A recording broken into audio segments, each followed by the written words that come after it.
السلام علیکم دوستو، جیسا کہ آپ سبھی لوگ جانتے ہیں شعبان اسلامی سال کا 8واں مہینہ ہے۔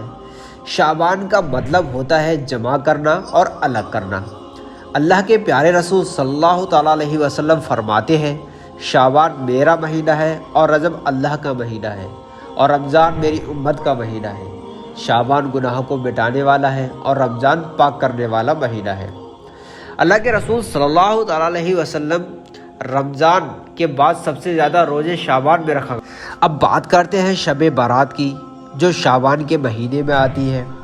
اس شب برات کے تعلق سے بہت سے علماؤں نے اختلاف کیا ہے، لیکن سنی عقیدے کے علماؤں نے اسے جائز قرار دیا ہے۔ جو اس میں ہم لوگ پوری رات نماز پڑھتے ہیں، فاتحہ خوانی کراتے ہیں، تو یہ سب جائز ہے۔ اس کے تعلق سے بہت ساری غلط فہمیاں بھی ہوتی ہیں ہمارے سنی مسلمان بھائیوں میں۔ آج ہم اس پر گفتگو کرنے والے ہیں۔ تو دوستو، اگر ہماری ویڈیو آپ کو اچھی لگے تو لائک کریں، شیئر کریں اور سبسکرائب کریں۔ تو جیسا کہ آپ سب لوگ جانتے ہیں شعبان مہینے کی 15ویں رات کو شب برات کہا جاتا ہے۔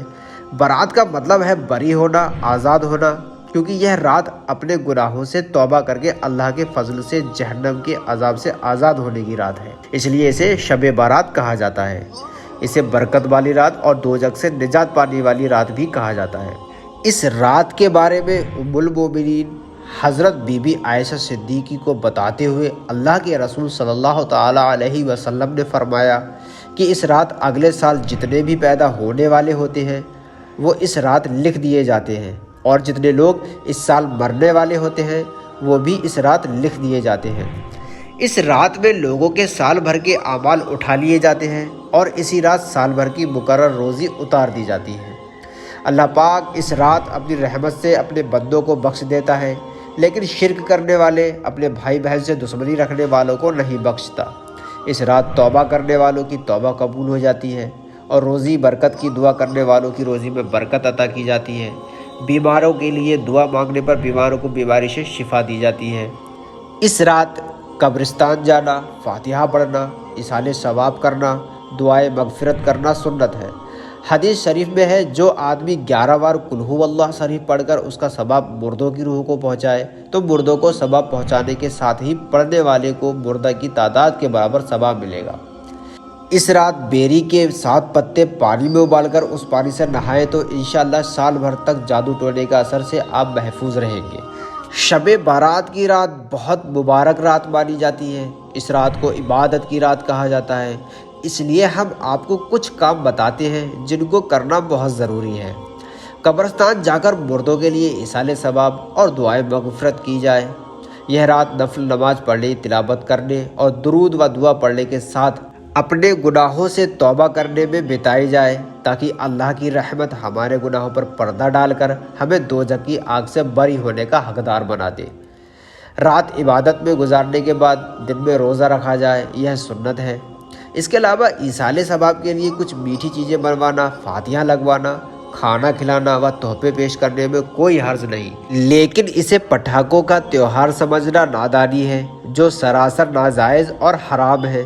اس رات میں اللہ پاک بنی کلب کی بکریوں کے بال کی تعداد کے برابر گناہوں کو جہنم سے آزاد فرما دیتا ہے، لیکن کافر، دشمنی رکھنے والے، رشتہ توڑنے والے، ماں باپ کی نافرمانی کرنے والے اور شراب پینے والوں پر رحم نہیں فرماتا۔ ایسے لوگوں کی بخشش نہیں ہوتی ہے۔ اس رات کا فیض حاصل کرنے کے لیے چاہیے کہ اپنے گناہوں سے سچی توبہ کریں۔ اگر ماں باپ ناراض ہیں تو انہیں خوش کیا جائے، کیونکہ جب تک وہ راضی نہیں ہوں گے تب تک اللہ راضی نہیں ہوگا۔ کسی دینی بھائی سے من مٹاو ہو گیا ہو تو یا سلام بد ہو تو میل ملاپ کر کے غلط فہمی دور کر کے اس کا بحال کیا جائے، پھر اپنے رب سے رحم و کرم اور مغفرت کی دعا کی جائے، اس یقین کے ساتھ کہ اللہ پاک ہمیں بھی اس کے فیض سے مالا مال فرمائے۔ اس رات میں عبادت کرنے کا ثواب دوسری راتوں کے مقابلے زیادہ ملتا ہے۔ ایک حدیث ہے جو آدمی اس رات 100 رکعت نفل نماز پڑھے تو اللہ اس کے پاس 100 فرشتے بھیجے گا، ان میں سے 30 فرشتے اسے جنت کی بشارت سنائیں گے اور 30 فرشتے اسے دوزخ کے عذاب سے محفوظ رہنے کی خوشخبری دیں گے، اور 30 فرشتے اسے دنیاوی بلاؤں اور مصیبتوں سے بچائیں گے، اور 10 فرشتے شیطان کے وسوسے اور دھوکے سے بچائیں گے۔ اس رات مصطفیٰ جان رحمت صلی اللہ تعالیٰ علیہ وسلم کی امت پر اللہ کی خاص رحمتیں نازل ہوتی ہیں۔ یہ رات توبہ استغفار کی رات ہے، اس لیے ہمیں چاہیے کہ ہم اس کی قدر کریں، اس کی اہمیت سمجھیں اور اپنے گناہوں سے معافی مانگیں، توبہ کریں اور توبہ پر قائم رہنے کی نیت بھی رکھیں۔ دوستو، شب بارات کے تعلق سے بہت سے لوگوں نے شب بارات کو ناجائز اور غلط ٹھہرایا ہے۔ اس رات کو وہ مقدس رات نہیں مانتے ہیں، جبکہ سنی علماء مانتے ہیں، اور یہ حدیثوں سے بھی ثابت ہے اور قرآن سے بھی ثابت ہے۔ تو دوستو، آپ کو شب بارات کی تعلق سے اور کچھ جاننا ہو تو آپ یوٹیوب پہ جائیے اور سرچ کریے شب بارات کے تعلق سے حضرت مفتی سلمان اظہری، تو آپ کو پوری حقیقت پتہ چل جائے گی کہ اصل بات کیا ہے اور اصل حقیقت کیا ہے۔ السلام علیکم۔